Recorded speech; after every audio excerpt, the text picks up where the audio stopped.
TOEFL Practice Test 2. Now open your book to Practice Test 2, Section 1. Read the directions in your book as you listen to the directions on this recording. You may not read ahead or turn the pages while the instructions for each part are being read.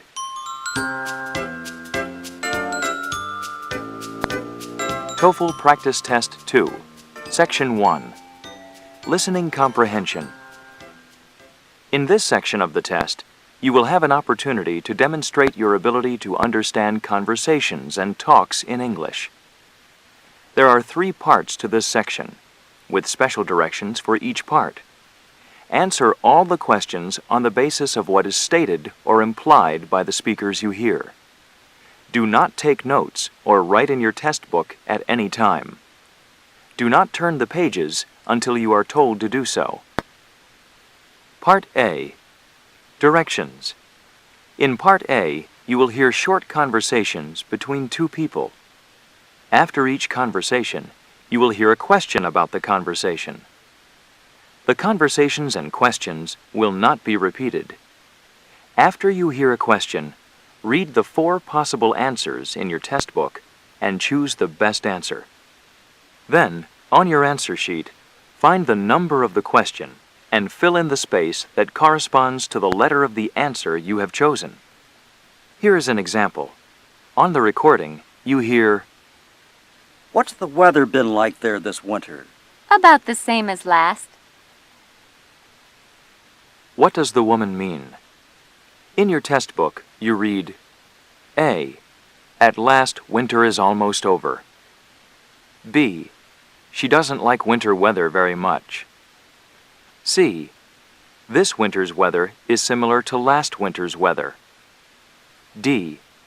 Winter won't last as long this year as it did last year. From the conversation, you learn that the woman thinks the weather this winter is almost the same as the weather last winter. The best answer to the question, "What does the woman mean?" is C.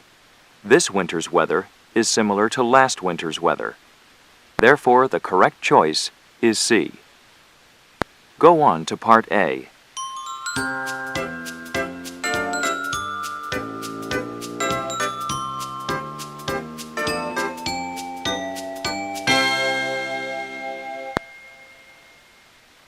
Now we will begin Part A with the first conversation. Number 1. John and his brother seem to have a lot to talk about. Well, they haven't seen each other for quite a while. What does the man imply about John and his brother?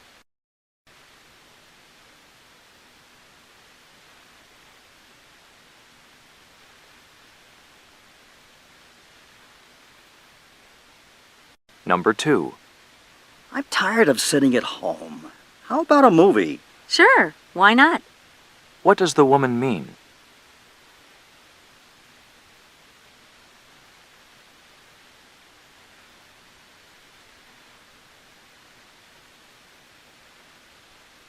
Number 3. Is it better to take the bus to Chicago or to go by plane? The bus is a lot cheaper, but it takes at least twice as long. What does the woman mean?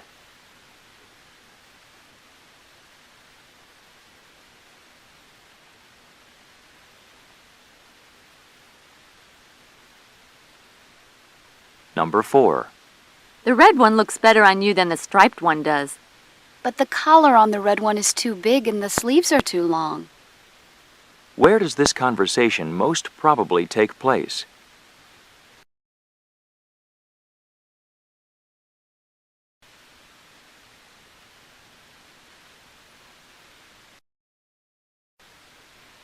Number 5.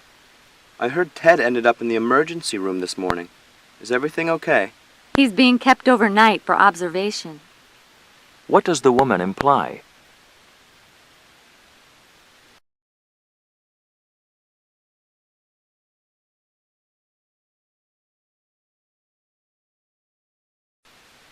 Number 6.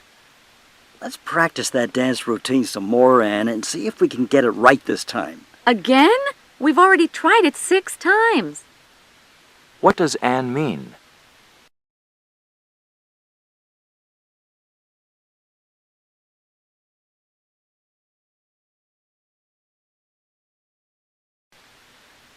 Number 7. That seafood restaurant we went to last night is the best in town. Isn't it, though? What does the man think about the restaurant?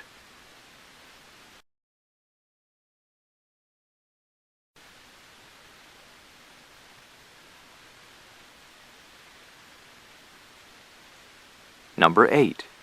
Do you want to go to the party? Well, it doesn't start until 8, and I have to get up early tomorrow. What does the man imply?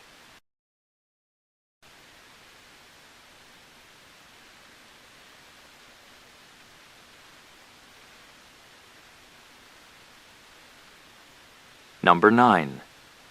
Kate wants us to pick her up at the airport at 10:30. Oh, so she did make her connecting flight in Boston. What had the man assumed about Kate?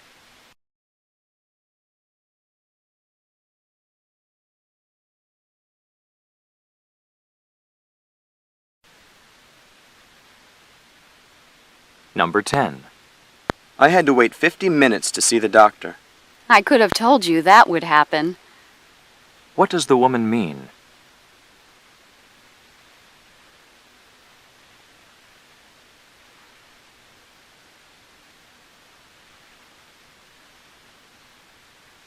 Number 11.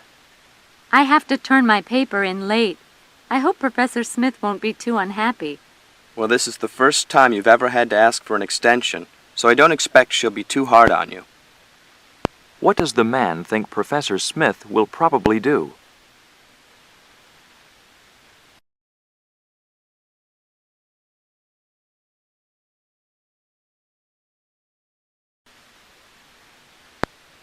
Number 12. Ray certainly has been late for class a lot this semester. That's not like him. What do we learn from this conversation?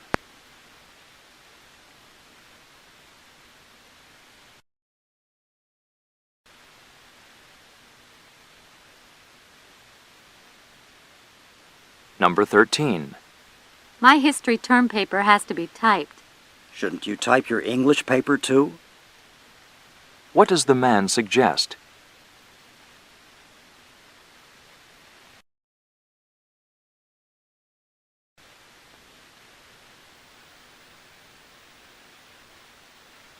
Number 14.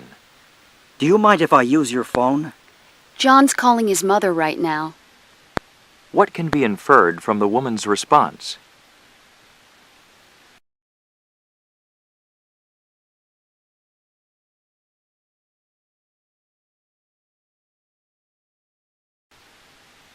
Number 15. Did you hear Jane's presentation last night? How she can be so calm in front of such a large audience is beyond me. What does the woman imply?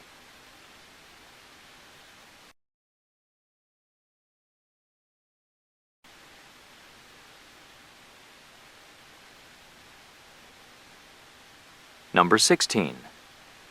I think I'll sign up for the Biology 101 class next semester. Biology 101? You haven't heard what students are saying about it, have you? What does the woman imply?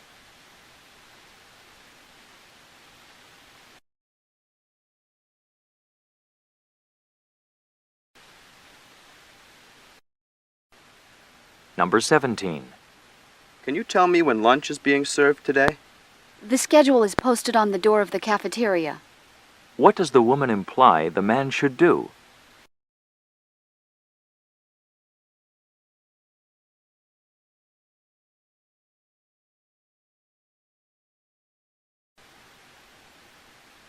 Number 18. I think I'll get Alice a pair of gold earrings for graduation. Are you sure she wants earrings? What does the man imply about Alice?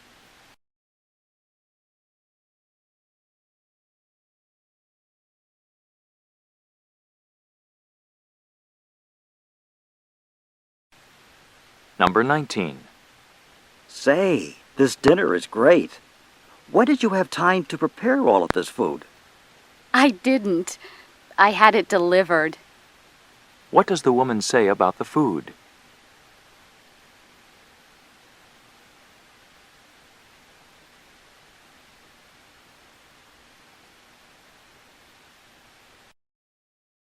Number 20.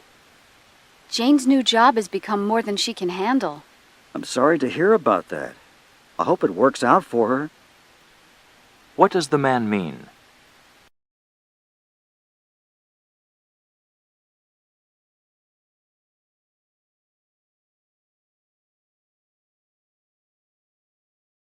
Number 21. Joe really seems happy today. He's quite pleased with the bargain he got on his new car. What does the man mean?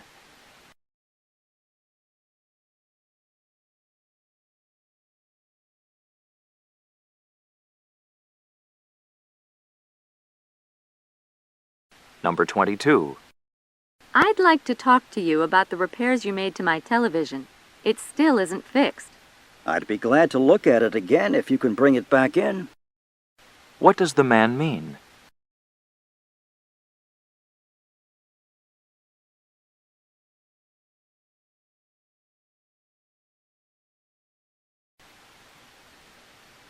Number 23. I've got to miss class on Thursday. Can you take notes for me? Sure. I'll be there for the whole lecture. What does the man agree to do for the woman?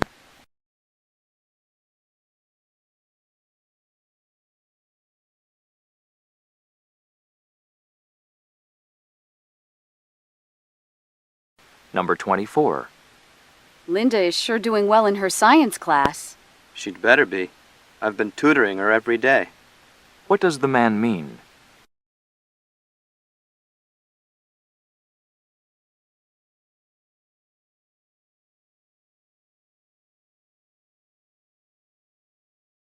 Number 25. Could you please shut the door? It's drafty in here. It feels stuffy to me. What does the man mean?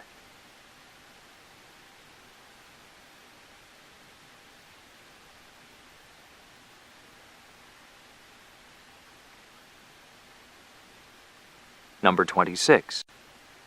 Todd told me he was going to find his own apartment. But he's looked at several nice ones in his price range, and he still hasn't decided to move. What can be inferred about Todd?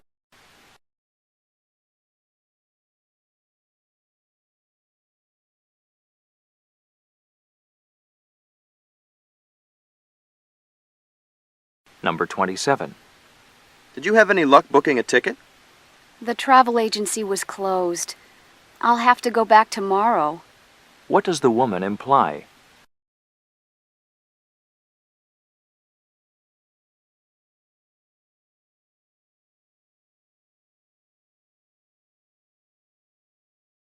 Number 28. You must have eaten half a dozen pieces of pizza already. Well, I've only had a couple, actually. But I guess two's probably enough. What does the man imply?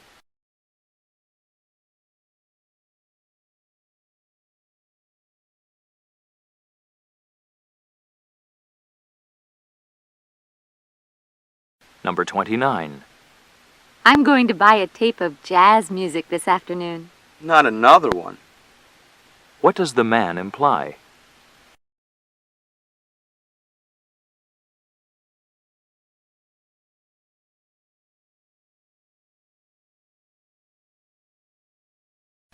Number 30. Didn't I just see Elizabeth? I thought she said she'd be out of town this week. Oh, no. That was last week. What does the woman imply?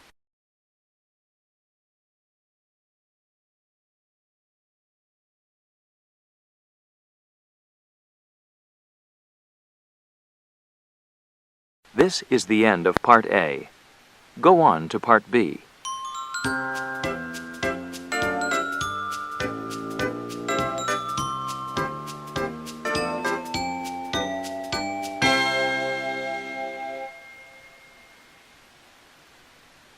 Now read along with me as I read the directions for Part B.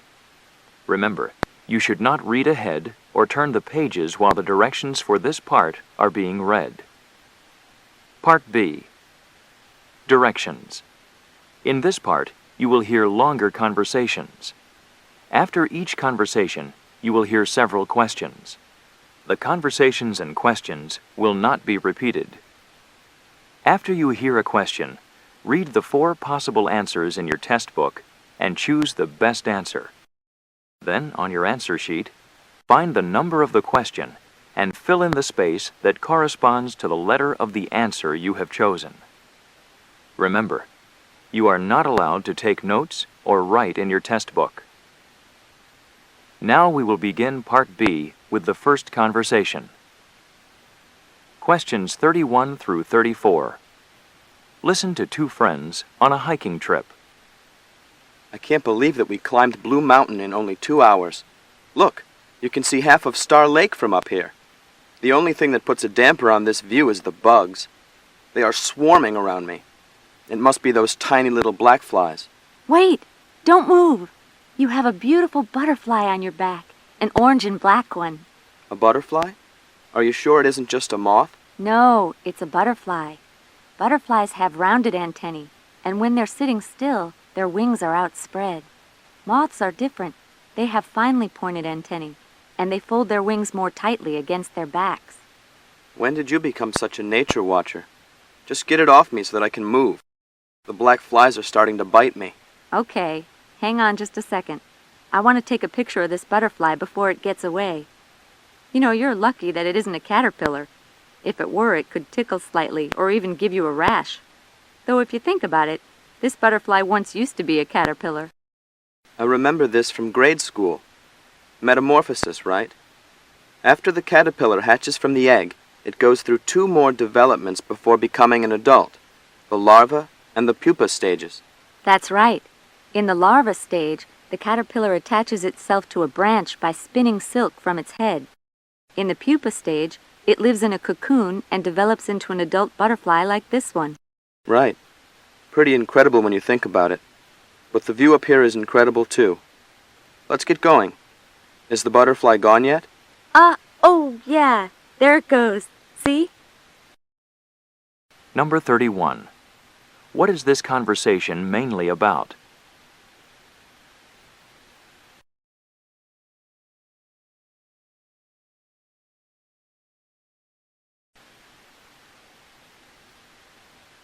Number 32.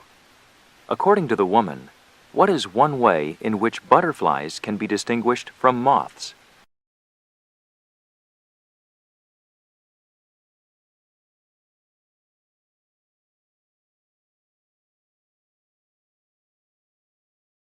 Number 33.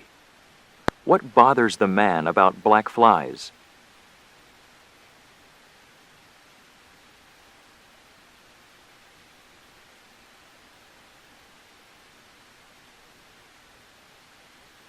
Number 34.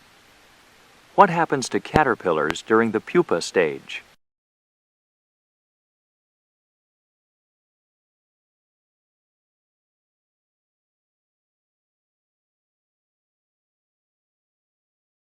Questions 35 through 38. Listen to a telephone conversation between 2 students.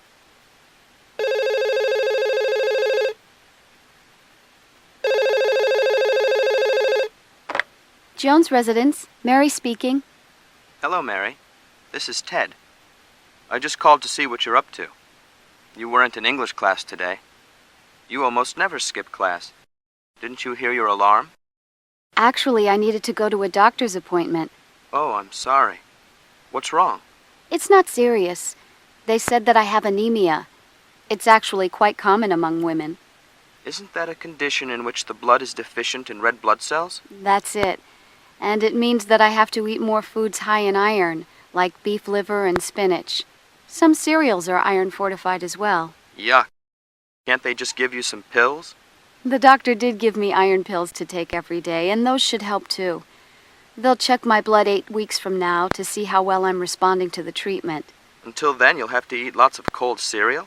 Like Cheerios? I guess so. I need to have 18 milligrams of iron a day. Even though I hate cereal, I guess I'll have to stomach it. I do hope that you feel better soon. Oh, I almost forgot. I was supposed to give you some handouts from Professor Smith. Would you like me to drop them off at your place? Thanks. I'd appreciate that. Did we have any homework? We're supposed to read Milton's Paradise Lost up to page 245 and write a short reaction to it in our journals. Okay. I'd better get going to read up. See you next class. Number 35. Why did Mary miss class?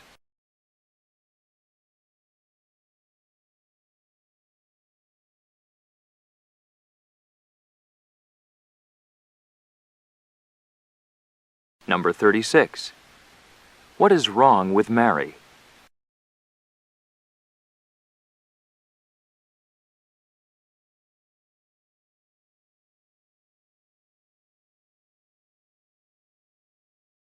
Number 37. What does Mary have to do?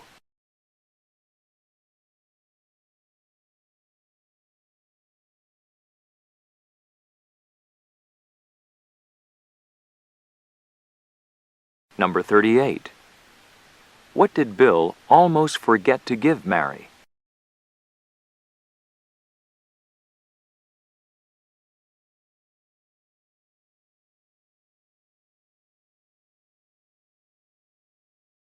This is the end of Part B. Go on to Part C.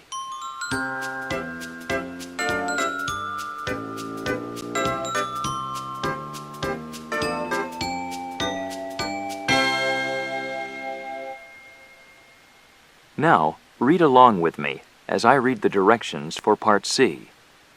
Remember, you should not read ahead or turn the pages while the directions for this part are being read.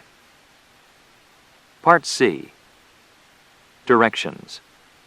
In this part of the test, you will hear several talks. After each talk, you will hear some questions. The talks and questions will not be repeated. After you hear a question, read the 4 possible answers in your test book and choose the best answer. Then, on your answer sheet, find the number of the question and fill in the space that corresponds to the letter of the answer you have chosen. Here is an example. On the recording, you hear, "Listen to an instructor talk to his class about bumblebees." The familiar black and yellow bumblebee is often found in fields of red clover. It is the only bee with a tongue long enough to fertilize this plant, so it is impossible to raise red clover where there are no bumblebees. Like the queen wasp, the queen bee is the only member of her colony that lives through the winter. She starts a new colony in her underground nest every spring by laying from 400 to 1,000 eggs in wax cells, or combs. Bumblebees also produce honey. Their nests are often dug up and the contents eaten by bears, mice, and other animals. Now listen to a sample question. Why is it impossible to raise red clover where there are no bumblebees? In your test book, you read, A. Only bumblebees can fertilize red clover plants. B. Bumblebees protect red clover from plant-eating insects.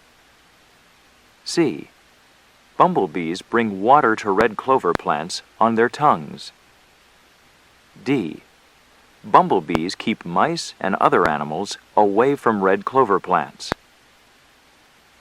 The best answer to the question, "Why is it impossible to raise red clover where there are no bumblebees?" is A. Only bumblebees can fertilize red clover plants. Therefore, the correct choice is A. Now listen to another sample question. According to the speaker, in what way are the queen wasp and the queen bee similar? In your test book, you read, A. They both make honey. B. They both build combs. C. Both of them are found in underground nests. D. They both live through the winter. The best answer to the question, according to the speaker, in what way are the queen wasp and the queen bee similar, is D. They both live through the winter. Therefore, the correct choice is D. Remember, you are not allowed to take notes or write in your test book. Now we will begin Part C with the first talk. Questions 39 through 42. Listen to the following talk given by a pet store owner. Once you have decided to share your life with one of our cats, you must decide whether you want an alley cat or a pedigree cat. Let me explain what those terms mean. An alley cat is one with no special breeding or ancestry. It is just a common cat whose parents are of mixed background. This type of cat, unfortunately, often goes homeless and has to hunt for food in the garbage cans found in alleys. And that's how it got its name. A pedigree cat, on the other hand, is a purebred feline whose ancestry has been recorded and whose history can be traced back several generations. We sell both kinds of cats here, our pedigreed cats, of course, being the more expensive of the two types. But both types of cats can turn out to be perfect pets. Number 39. Who is the speaker probably talking to?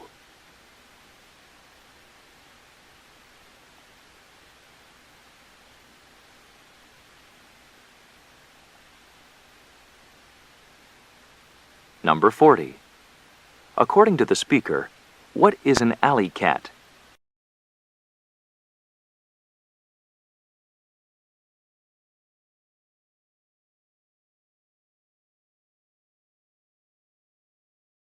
Number 41. What does the term breeding mean in this talk?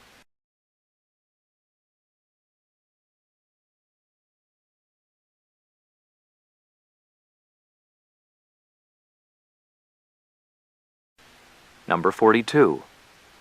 According to the speaker, what do the two types of cats have in common?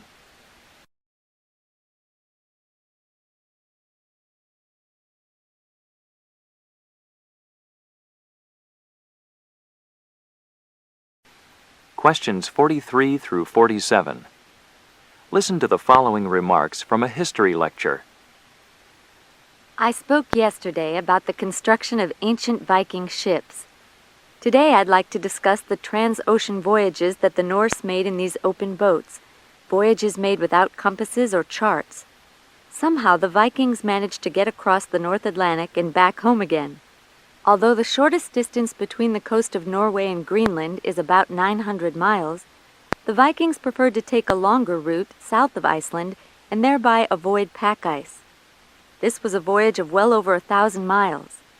How did Norse sailors find land after days of sailing out of sight of land?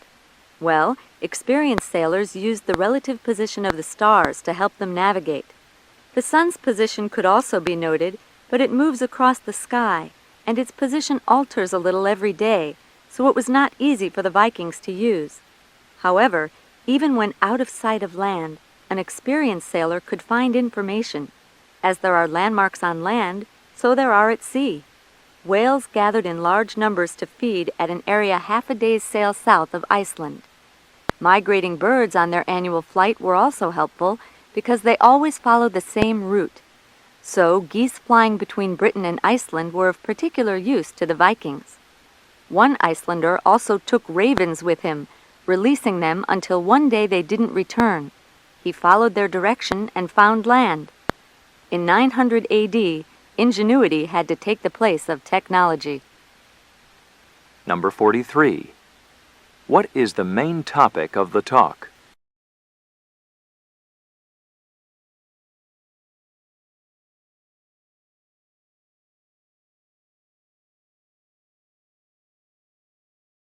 Number 44.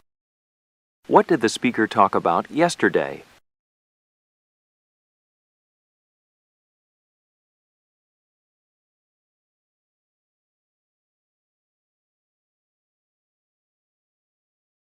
Number 45.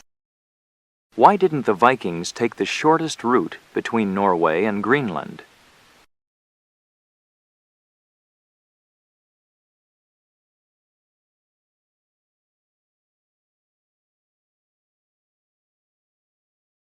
Number 46. How were whales helpful to the Vikings?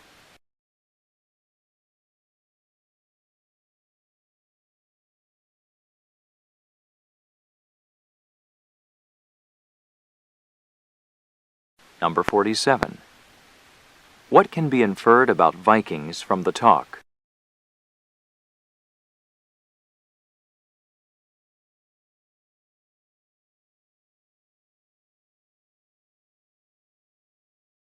Questions 48 through 50. Listen to a talk given in a nutrition course. Now, if I remember correctly, last class we spoke about gardening and how to get the best nutritional value out of it. You all gave me excellent suggestions in your journals, and I have made comments in them too. I will give your journals back to you at the end of class today. In your journals you mentioned how the design of the garden and the timing of the harvest are very important. Today let's look more closely at the vegetables that we are going to plant in the garden. For example, green snap beans are known to contain twice as much vitamin A as does the yellow variety. Actually, soybeans, which I know that some of you have already indicated a distaste for, are far better for you than both green and yellow beans. Soybeans are a very rich source of vitamin A, and they contain 10% vegetable protein as well. For those who are not bean lovers, there is still hope. I would suggest cauliflower, broccoli, and cabbage to you. Broccoli is better than cauliflower in that it contains 40 times more vitamin A and has more vitamin B and C too. Finally, small cabbages are rich in precious vitamin C.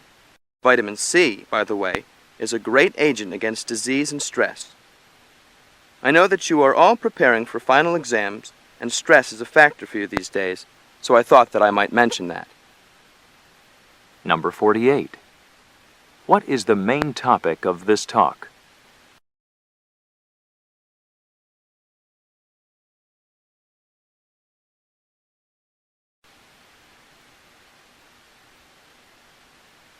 Number 49.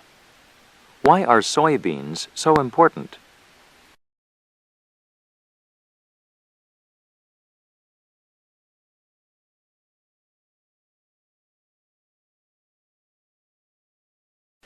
Number 50. Why do you think that the speaker mentioned the importance of vitamin C?